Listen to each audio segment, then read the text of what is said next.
नमस्कार दोस्तों, राधे राधे।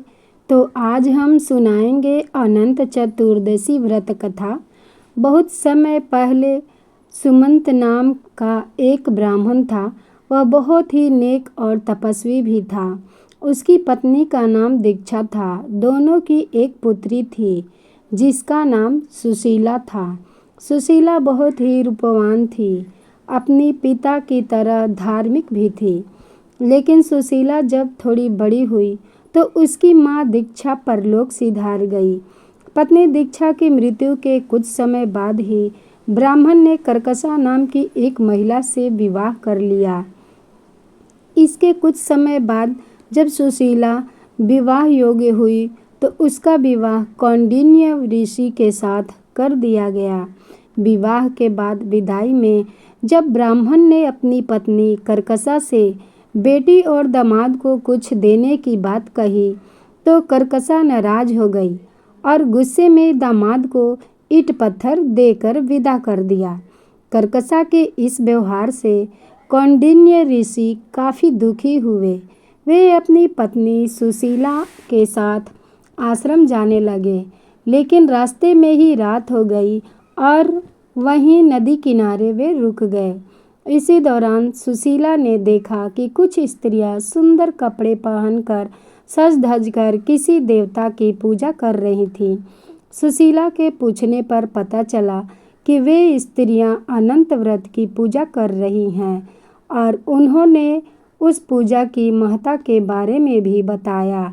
उन स्त्रियों की बात मानकर सुशीला भी अनंत व्रत करने का मन बनाया और 14 गांठों वाला डोरा हाथ में बांधकर अपने पति कौंडिन्य ऋषि के पास आई।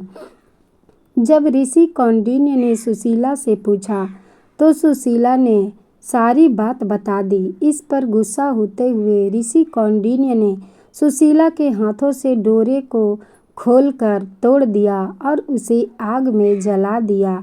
उनके ऐसा करने पर भगवान अनंत नाराज हो गए। इस वजह से ऋषि कौंडिन्य की सारी संपत्ति समाप्त हो गई और वे बहुत ही गरीब हो गए। इससे ऋषि कौंडिन्य बहुत ही दुखी रहने लगे। एक दिन उन्होंने अपनी गरीबी के बारे में अपनी पत्नी सुशीला से पूछा तो सुशीला ने बताया कि यह भगवान अनंत का अपमान करने के कारण हो रहा है। उन्हें वह डोरा भी नहीं जलाना चाहिए था। पत्नी सुशीला की बात सुनकर ऋषि कौंडिन्य को अपनी गलती का एहसास हो गया और उसका पश्चाताप करने के लिए तुरंत उसी जंगल में गए और अनंत डोरे की खोज करने लगे। कई दिनों तक वे जंगल में भटकते रहे, लेकिन उन्हें अनंत डोरा नहीं मिला। एक दिन जंगल में वे बेहोश होकर गिर गए। तभी उसके सामने भगवान अनंत प्रकट हुए। उन्होंने ऋषि कौंडिन्य से कहा, हे कौंडिन्य, तुमने अनजाने में ही सही लेकिन मेरा अपमान किया था। उसी के वजह से तुम्हें सारे दुख झेलने पड़े हैं। अब तुमने अपनी गलती का पश्चाताप कर लिया है, इसलिए मैं तुमसे बहुत प्रसन्न हूँ। मैं तुम्हें वरदान भी देता हूँ कि जब तुम घर जाकर पूरे विधि विधान से मेरा अनंत व्रत करोगे तो अगले 14 सालों में तुम्हारे सारे कष्ट दूर हो जाएंगे। तुम हर तरह के सुख से संपन्न हो जाओगे। भगवान अनंत की बात सुनकर ऋषि कौंडिन्य घर गए और विधि विधान से अनंत व्रत करते हुए भगवान अनंत की पूजा की। कुछ समय बाद धीरे धीरे उनके सारे कष्ट दूर हो गए। इस कहानी से हमें यही सीख मिलती है कि कभी भी किसी का अपमान नहीं करना चाहिए, खास तौर से धर्म से जुड़ी चीज़ों का। बुरे कर्म का बुरा परिणाम हो सकता है।